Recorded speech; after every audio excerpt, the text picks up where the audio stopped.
Avant de commencer l'entretien, il est essentiel de vider complètement le chauffe-eau. Si tu ne l'as pas encore fait, tu peux suivre la vidéo dédiée, disponible dans la fiche ou en description ci-dessous, pour savoir comment procéder. Une fois vidé, nous dévissons les vis qui fixent le couvercle de protection et nous le retirons. Nous débranchons les fils d'alimentation reliés au groupe de résistance et, en tenant fermement le thermostat, nous le tirons vers l'extérieur jusqu'à ce que la sonde sorte complètement de son logement.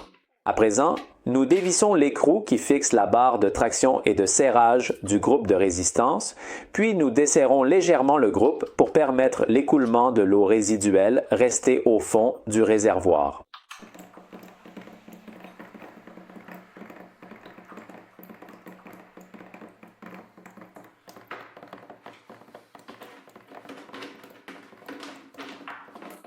Lorsque la dernière eau s'est écoulée, nous retirons complètement l'écrou et la barre, libérant ainsi la plaque de fixation.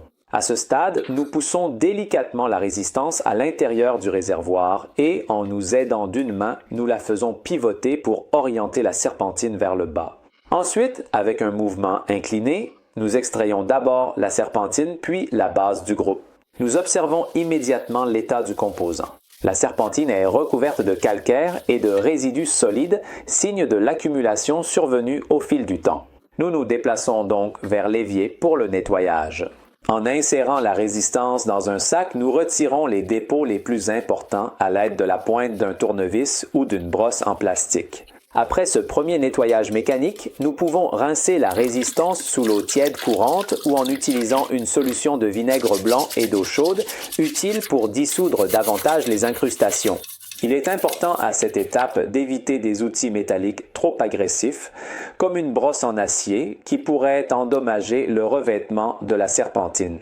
Pendant le nettoyage, nous vérifions également l'état de l'anode en magnésium. Dans ce cas, elle est visiblement usée et oxydée, réduite à une fine tige rouillée.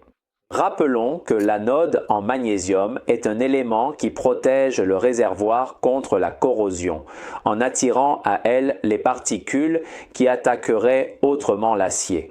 Avec le temps, elle se sacrifie en préservant le chauffe-eau, mais en s'usant elle-même. En effet, l'entretien prévoit que l'anode soit remplacée.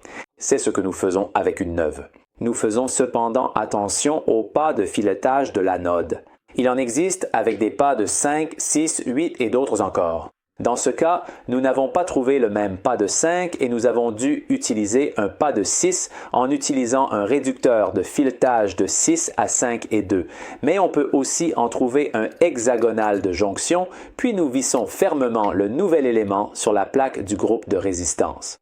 Avant de remonter, il est également conseillé de nettoyer l'intérieur du réservoir. Si le chauffe-eau a déjà été démonté du mur, il peut être retourné et rincé à l'eau claire pour faire sortir les résidus déposés au fond. Sinon, s'il reste fixé, il est possible d'introduire une main ou un chiffon humide par le trou d'inspection et de retirer manuellement le calcaire visible.